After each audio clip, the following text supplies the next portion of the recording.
Right now, he's getting a lot of things right. This was the first time, I think, the way Chelsea fans really wrapped their arms around Maresca and got behind him. They were chanting his name, and he acknowledged that, and the players acknowledged that. And you feel the tide turning at Chelsea. Special things are happening. When we first started doing this show, we were talking about the bickering upstairs.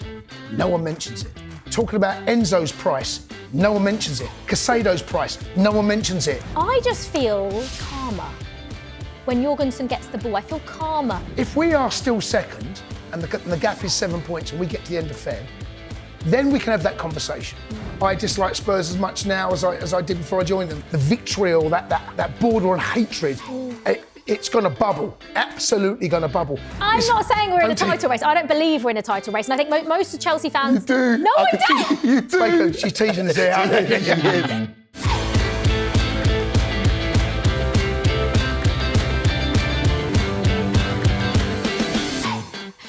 Welcome to another episode of Inside Chelsea, the show for Chelsea fans by Chelsea fans.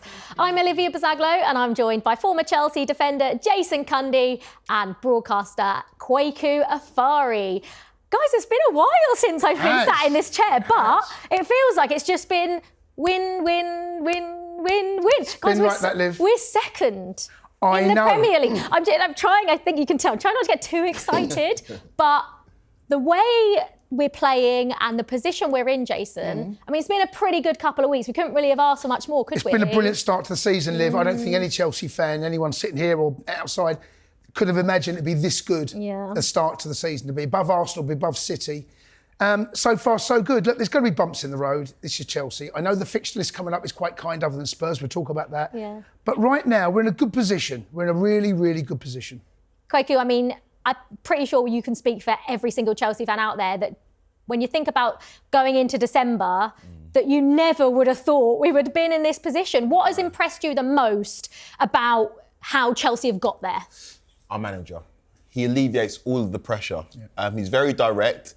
He's maybe not as enigmatic as a Tuchel or a Conte. He's not as demonstrative on the sideline, but he's very direct with his messaging, and I think the players understand exactly what he's trying to teach them on the training ground. And we're seeing that on match day. He quite has done all the noise. When anyone talks about title race or this player coming in or that player coming out, he just makes sure he eliminates that chat in his press conferences. And you need that as a manager. We've seen it in the Premier League at other clubs this season. If you look at what Liverpool are doing with Arne Slot, and we've got that in Enzo Maresca. There's a lot of doubts around him when he came in from Leicester, managing the Championship. Towards back in the season, they struggled. But at Chelsea, he hit the ground running. And he's following in the footsteps of loads of successful Italian managers. When you've got an Italian manager, bring him to Chelsea to do the job. Basically, Kweku saying we're going to go on and win the league this season. I'm joking. He's getting decisions right.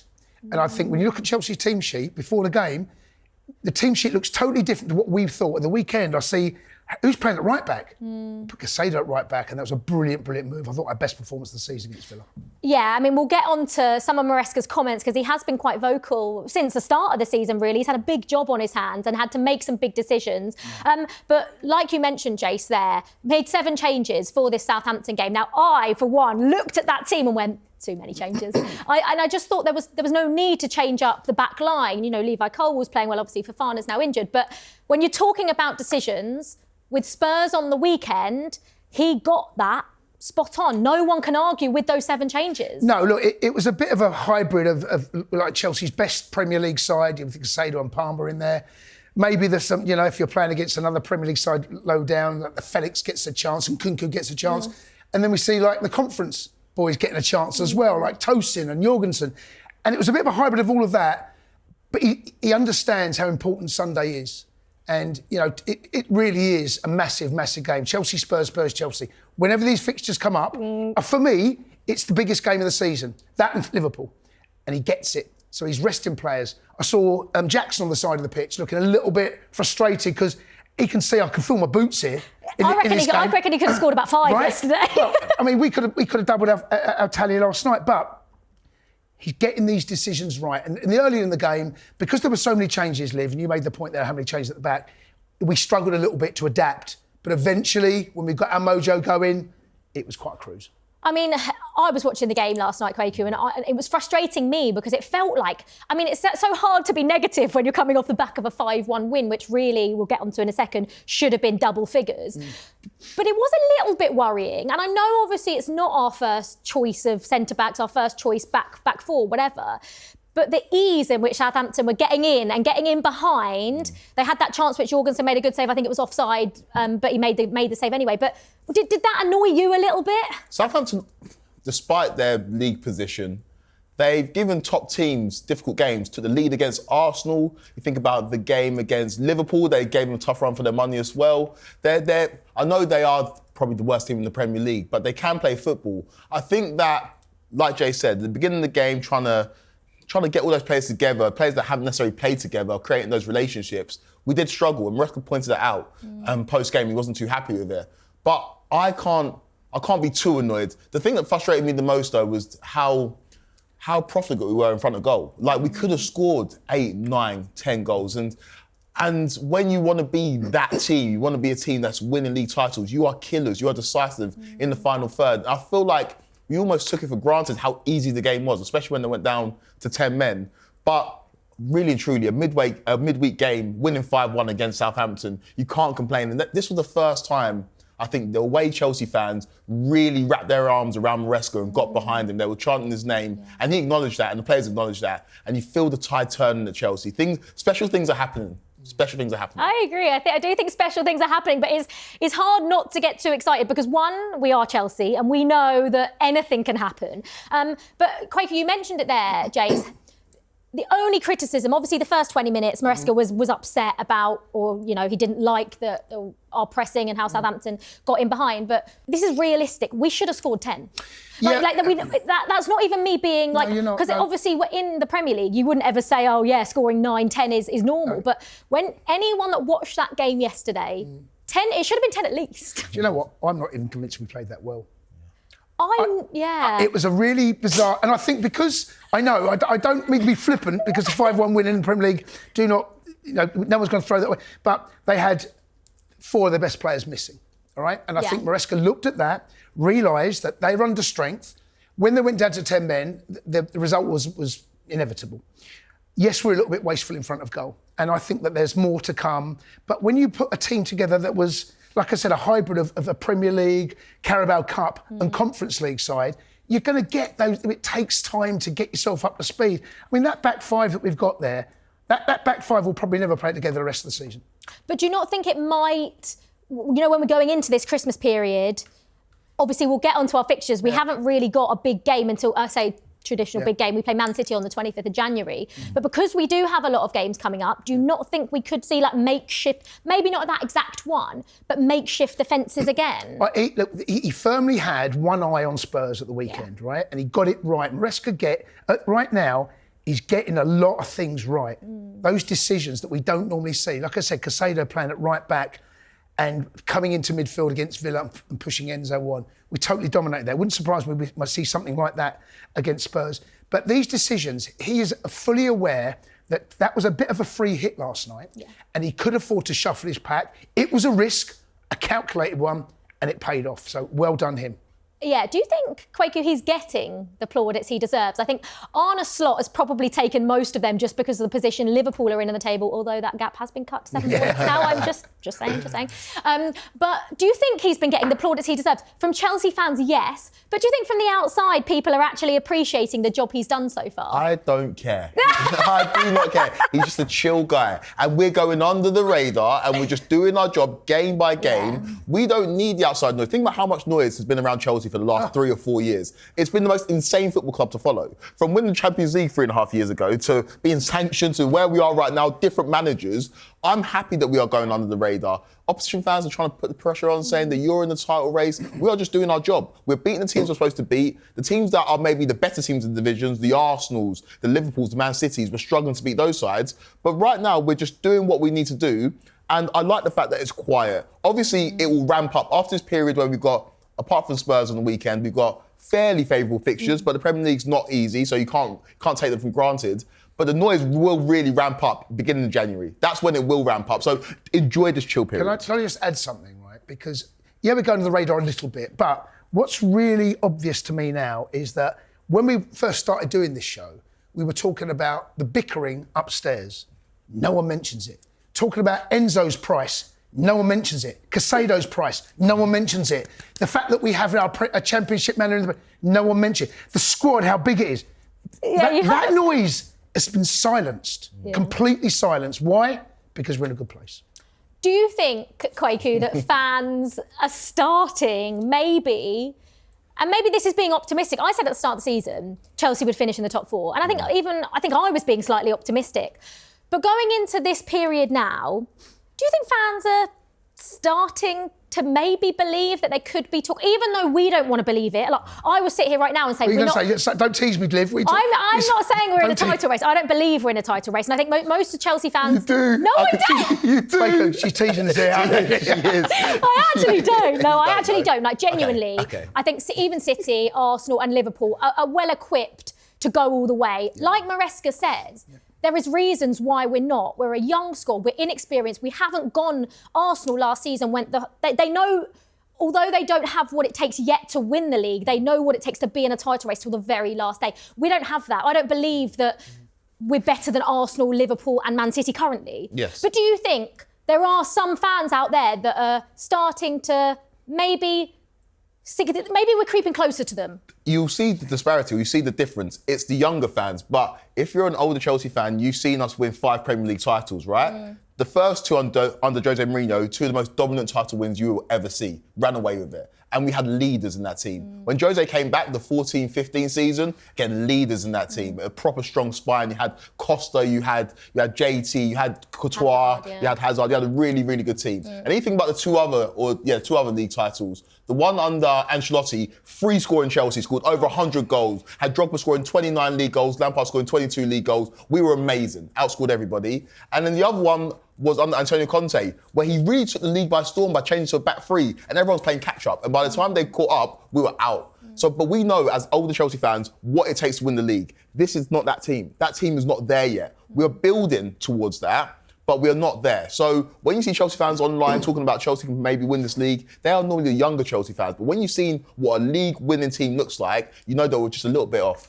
What do you think's missing then, Jace? Obviously, I've spoken about, that experience to go the whole way and to experience that title race feeling when you cannot afford to drop any points. But when you look at those 3 teams I mentioned, Spurs, definitely not Spurs. City, Liverpool and Arsenal, where do you think we lack just in terms of where they are? And it might be longevity as well, because we're in a few months into this Maresca sort of era, whereas, Arsenal are 6 years in, Pep and City, do you know what I mean? I think Kweku summed it up very well. You look at the sides that have won it. You can look at Van Dijk, you can look at Robinson, Trent, you're looking at Salah. These players have walked this journey. They know what it takes to win the Champions League, what it takes to win the Premier League.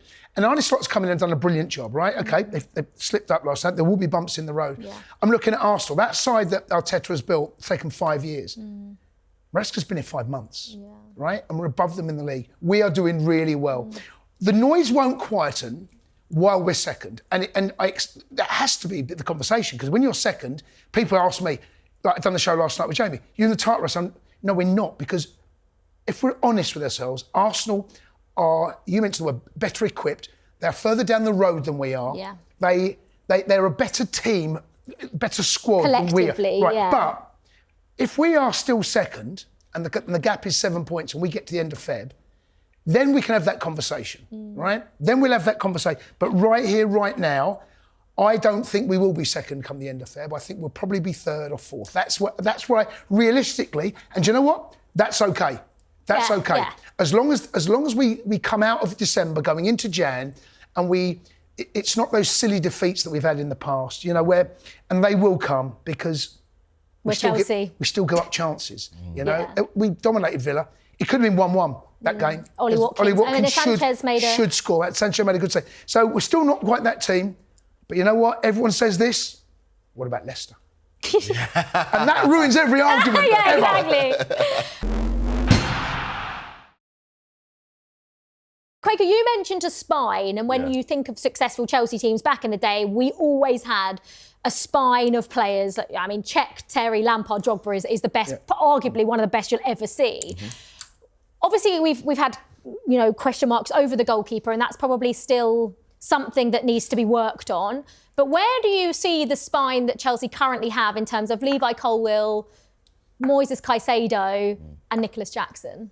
We're getting there. We are getting there. I absolutely love Moises Caicedo. I think he's an incredible footballer. Our best player this season so far? Yes. He's been arguably, I think he's been the best midfielder in the league this season. Yes, he has. Do you know what? Yes. Gravenberch gets some credit, but Moises Caicedo's gone under the radar, and I think the pressure on the pressure on Caicedo has been way more than the pressure on any other midfielder for the last year and a half. He's a leader as well. The thing is, it goes under the radar. He is one of these leaders. You look at Levi Colwill, he's becoming a leader.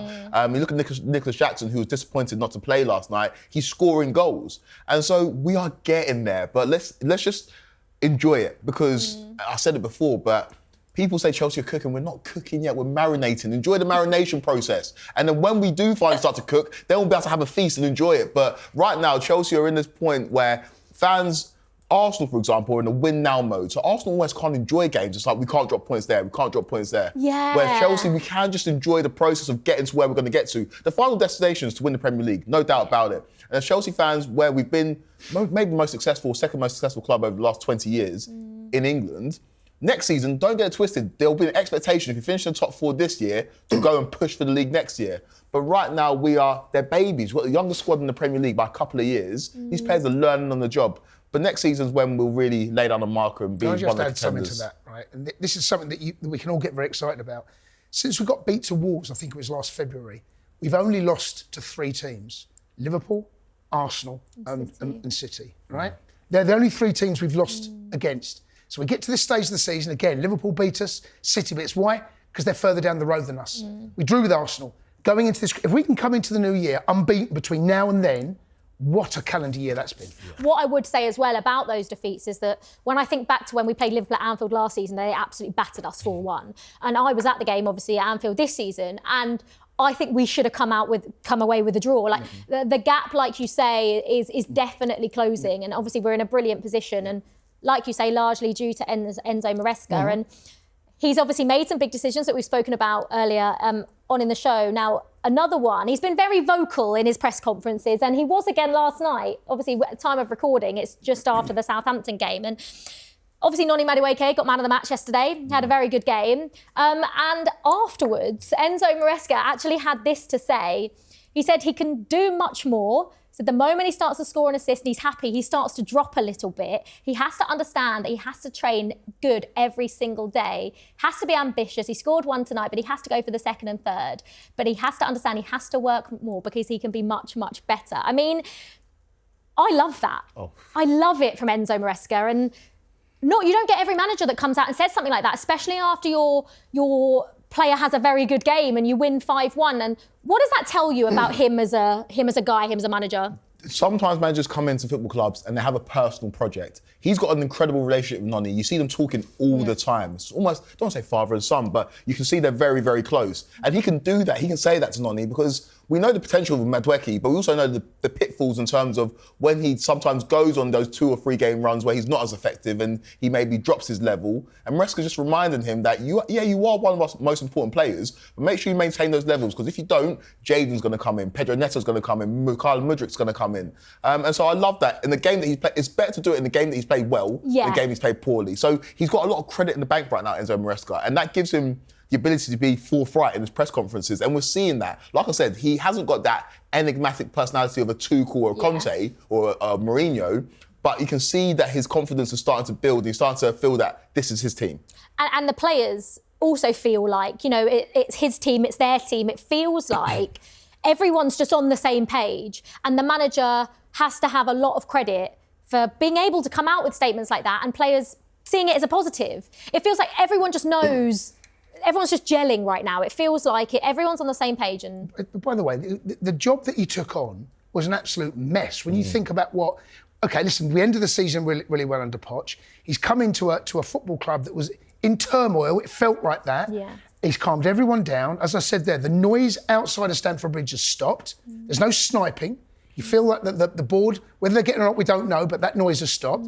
And when you look at the way we celebrated against Villa even the players that come off the bench, there was a real harmony amongst the players. It's a lovely thing to see because it does feel that he's managed to calm and get everyone on the same page, Maresca. Let me tell you, that is a big job to do. He's done that incredibly well. But what he said about Noni is 100% right. Yeah. He's absolutely right. This boy has got so much talent. And there are moments in games, in fact, there are games where we had the conversation. His best 2 games in the last, before we went away for international duty, when he came back, the best 2 games were for England. I want to see that Noni. And Noni's picked it up again. He's young. I think we've got to expect and understand that young players, there will be inconsistencies in their game. And we're a very young squad. Did you find that when you played, in terms of when you were young, sometimes if you had a really good game, the next game you can maybe drop off because your levels are higher than the game previously? I just think it comes down to the fact that you are young, and you know, young people make mistakes. Unless right? you're Cole Palmer. But Cole, you think about it, Cole's form has dipped slightly to the level. Like, he's still getting goals, he's still getting assists. Not criticism, but I think we have to understand that because we are such a young team and such a young squad. I mean, Lavia's 20.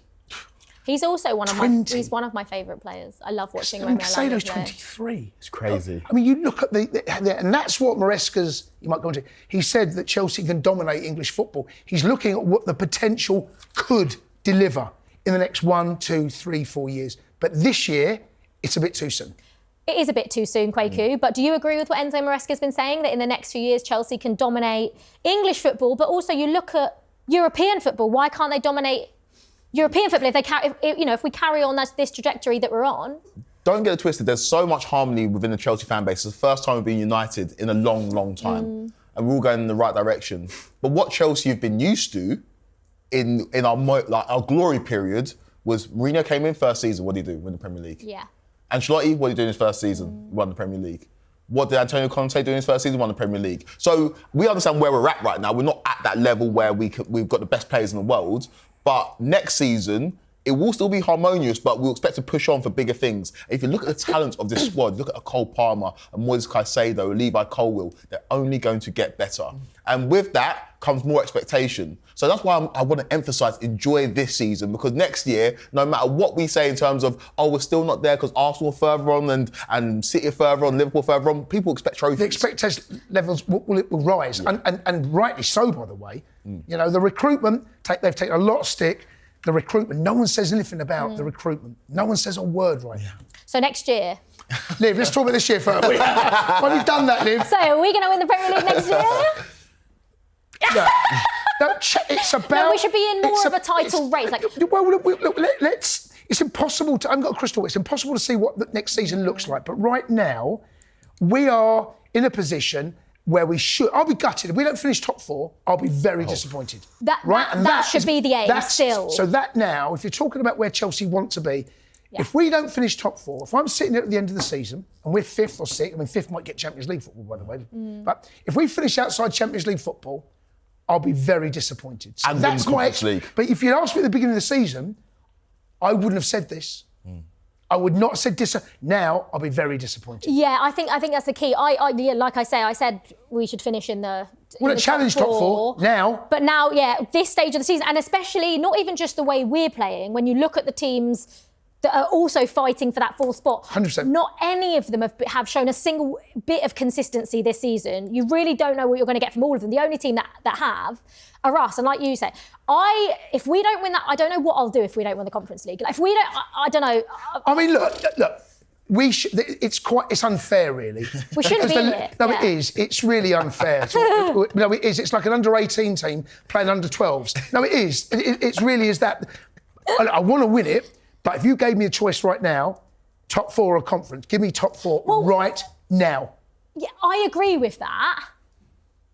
But it's not one or the other. It's both. It's both. Yeah, and obviously getting top 4 is more important. I think long term it's more important. But there's nothing more valuable than a young squad winning something. No, you're absolutely right. You're right. Winning something. Yeah. And I do believe that in this squad we have potential winners with a winning mentality.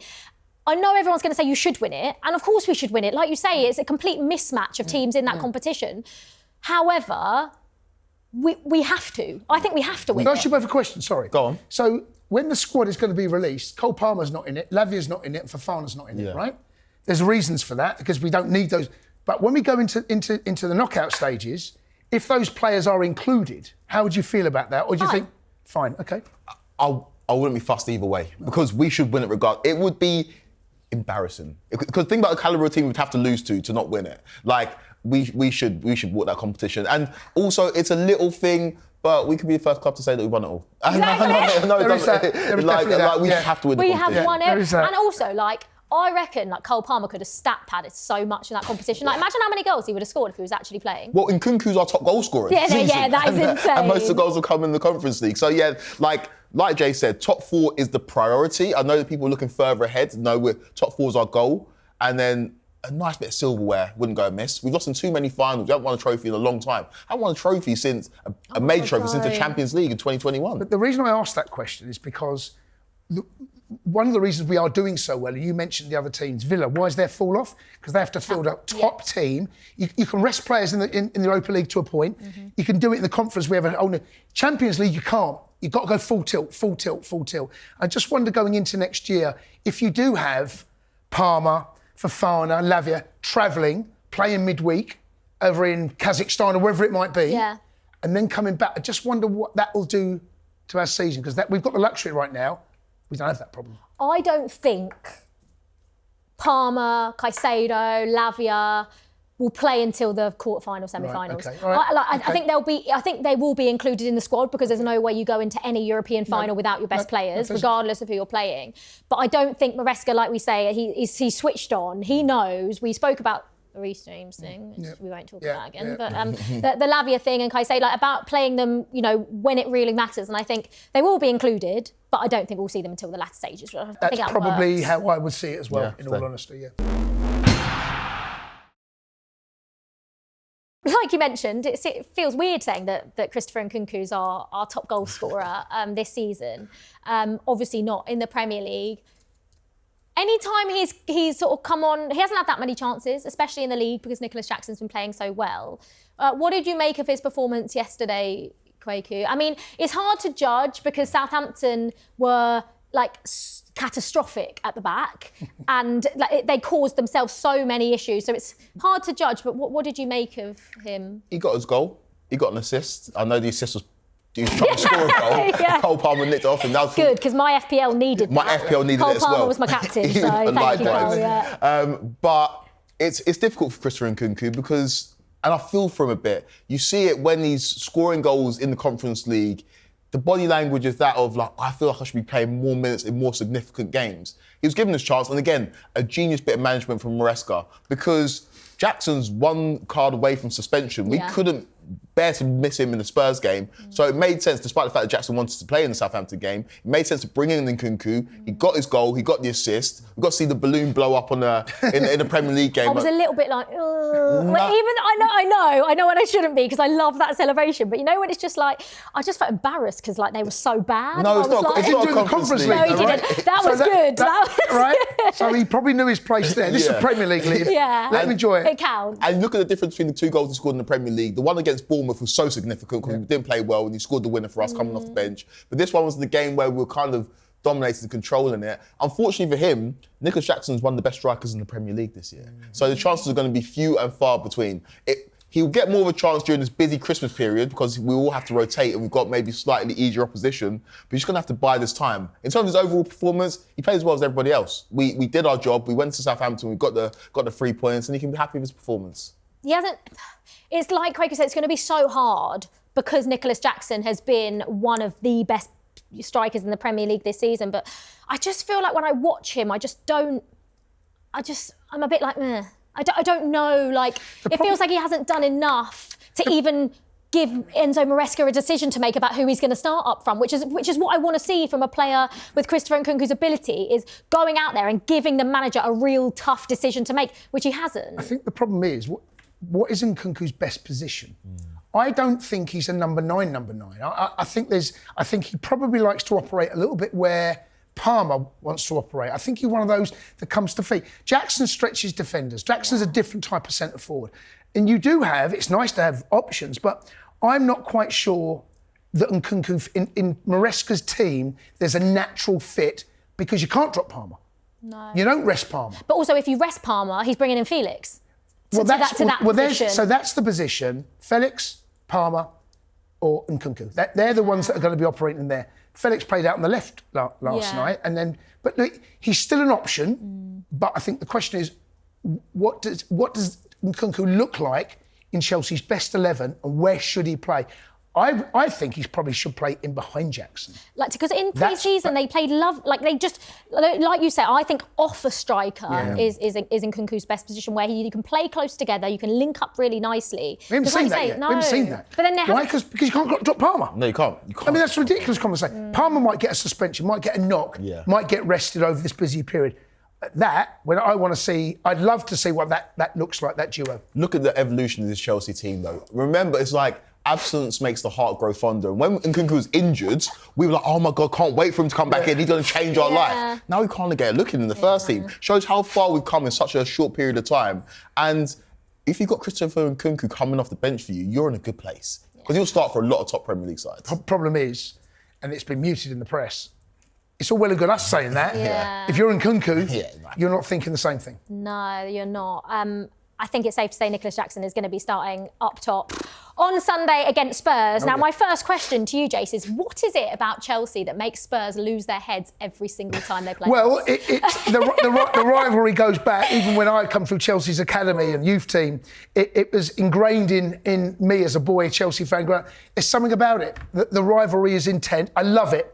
I know that Arsenal and Spurs, they've got, their North London thing, but let me tell you, there's a different feel between Chelsea, Spurs, Chelsea, right? There is an atmosphere, there's the vitriol, that border on hatred, it's going to bubble, absolutely going to bubble. And because Spurs are a little bit hit and miss, you don't know what you're going to get from Spurs. Yes, they can go and beat Villa 4-1. They can go to Man City and beat them 4. They also lose Ipswich or lose to Palace or drop points at home to Fulham. You don't know what you're going to get. If we go there, I don't think we get beat the weekend, right? We go there and give our best performance, we don't get beat.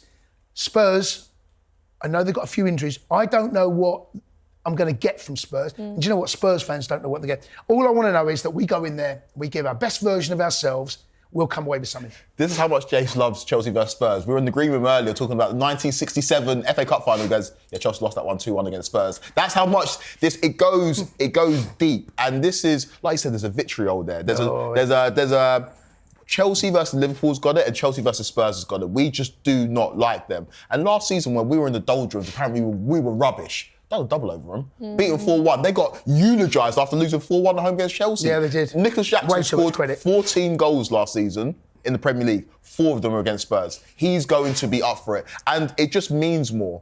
I can't see us losing this game. No. Whether we win it is a different matter. I do think we do. But we need to show, obviously we beat Villa last weekend. We need to show that in these games against the bigger teams, we can go and get 3 points. The Man United game was probably one of the most disappointing of the season because they were there for the taking. Yeah. Spurs are there for the taking. They're so inconsistent. They might lose tonight. By the time this comes out, they might have lost. And so we go there full of confidence, one of the best teams in the league. If we don't get all 3 points, I'll be very disappointed. Also, sorry, one other thing. That fourth spot that I spoke about, I know we're second right now, but that fourth spot, they're very much in the conversation. Yeah. I don't think they'd quite have the minerals yet. But if they were to beat us at the weekend, you watch that full spot all of a sudden become a bit more of a conversation. Kweku, you mentioned the 1967 FA Cup final, which Jason obviously knew the score. That game is the reason I'm a Chelsea fan. My dad went to that game and his family were very heavily involved in cricket. So he was went to an FA Cup final, I don't know how, and said he was going to support whichever team lost.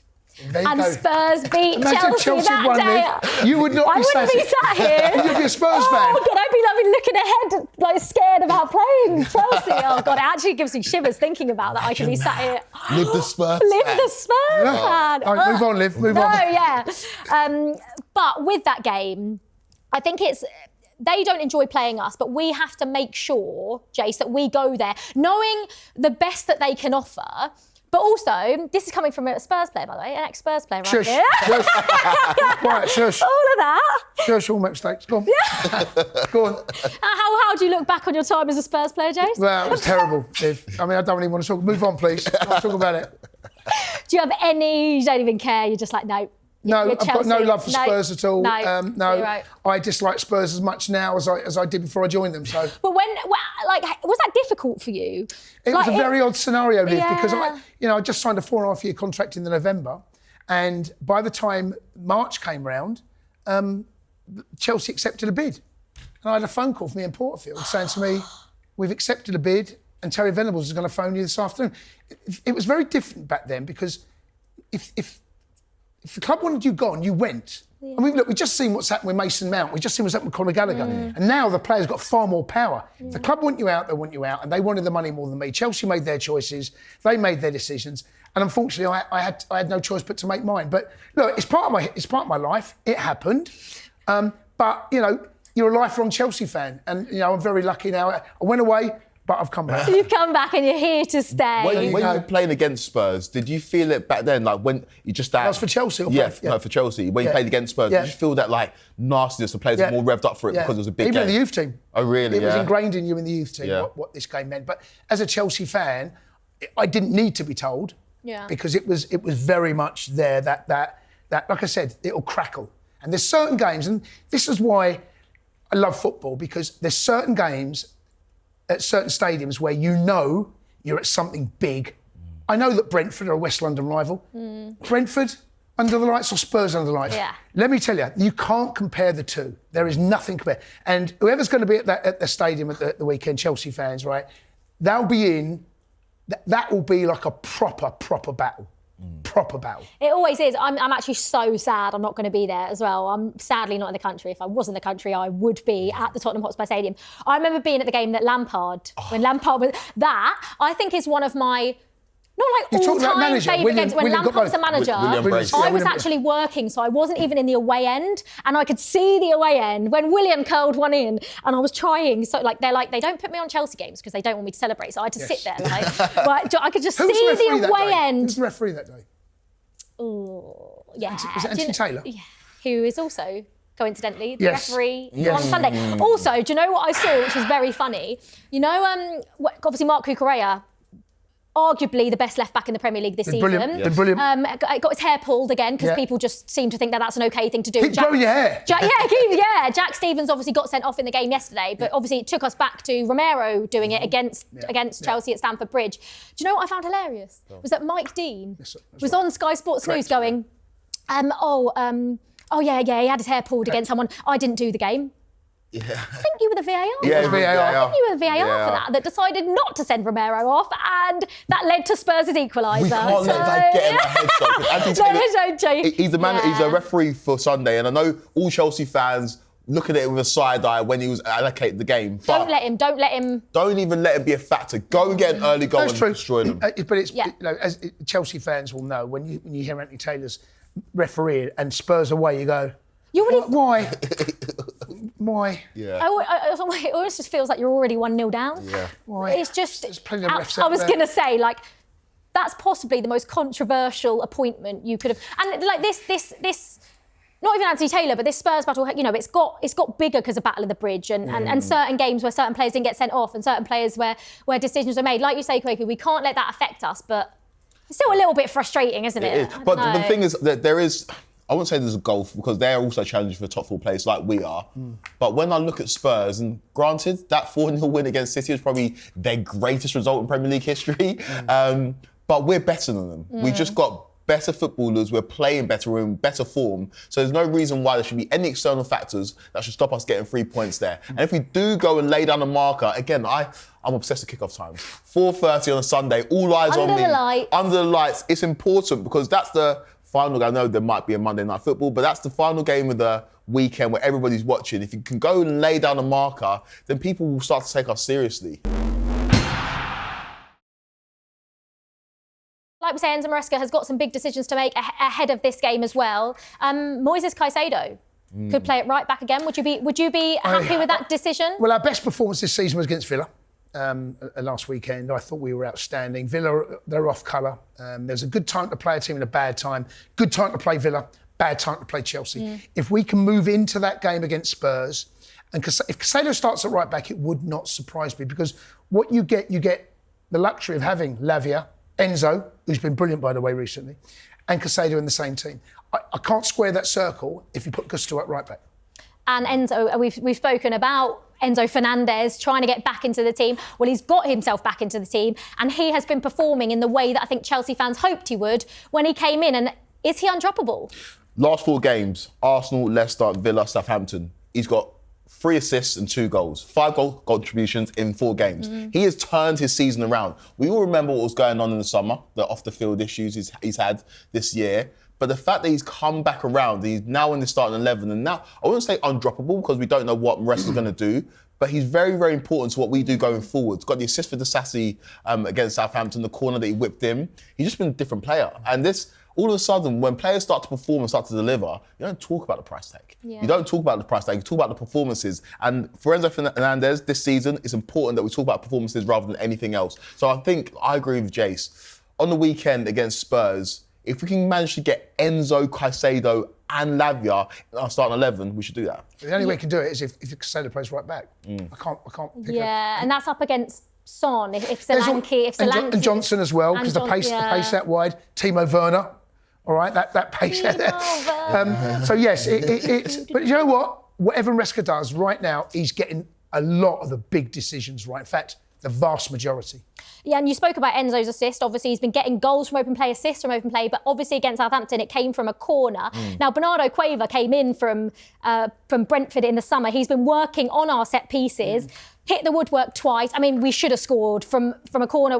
Yesterday, we should have scored more from set pieces, but he will be very happy with that. And when you look at Arsenal, set piece FC, you need, they are such a vital part of the game. If we can be more of a threat from set pieces, that just adds another element. Before Arsenal started doing what they're doing this season and last season as well, the best set-piece teams I remember in the Premier League were those Chelsea teams that had the John Terrys, the Didier Drogba's, some teams that had Gary Cahill's, where we would attack corners, we'd attack set pieces, and we'd score a lot of goals from them because we were physically more domineering than anybody else. And defensively, we were really good from it. We've kind of gone away from that identity a little bit over the last 3 or 4 seasons, but maybe if we can start to find that, you get it's a freebie, basically. If you get a goal from a corner, it feels like a freebie. So the fact that we scored from a corner last night against Southampton, it bodes well, but I want to see more of that, because if you can get those set-piece goals and you've got something to defend, then it gives you more of an advantage in the game. We've spoken about our fixtures. Obviously, Spurs away, this is a big one. We're going to be back on Tuesday next week to look ahead, at that Spurs game, hopefully 3 points. But when I just finally, before we go, look at these fixtures. Brentford at home, after Spurs this is. Brentford at home, Everton away, Fulham at home, Ipswich away, Palace away, Bournemouth at home, Wolves at home. Now, traditionally, I know that Chelsea's tend to stutter over Christmas. When we've been top of the league, it's messed up over Christmas. When we've been bad, it's been even worse. But when you look at those fixtures, I mean, it's possibly the nicest run we could have in this period of time, isn't it, Jay? Yeah, I mean, look, when you look at the teams we've already played, Liverpool, Arsenal, City, we played all of those 3 teams there, right? Villa. Then you think about this period, right? So we've managed to navigate our way and still be second right now. Those fixture lists there, when you look at it, it's hard not to think, well, that's 3 points. Don't work like that. I mean, Brentford, they're a bit of a bogey team, by the way. You know, that's a team you go, well, should beat them. Their away form is terrible right now. Terrible. I feel like Brentford, I don't know why, and this probably isn't legit, but I just feel like they always come to Stamford Bridge and win. Yeah. Well, they're they always do. I don't know if we've beaten Brentford in the Premier League at home, have we? No, I don't think so. We have never... It's a weird stat like that. Honestly, they're a horrible team. The last time we beat Brentford, I think, was when Chilwell scored edge of the box, a volley. Oh, we got battered in that game. No, that was away. That was away. Mendy was incredible. Oh my God, he had a world in that game. Yeah. That's the last time I think we beat them. I can't remember. We beat them. I think we had them in the Carabao Cup. I think we knocked them out. But anyway, look, that's the point I'm making. It's still a West London derby, and Brentford have come and sport the bar. So look at that, Liv. Kweku said it a couple of weeks ago. We should be going into January second in the league. Yeah. All right. We'll see how it plays out. I mean, no pressure. No pressure. We mentioned Edouard Mendy, which is an absolute massive blast from the past. Came in, was like the best goalkeeper in the world, and then left and no one's ever heard from him again. But, I mean, we've spoken about the decisions that Maresca's had to make, especially for this Spurs game. Obviously, who's going to play at right back?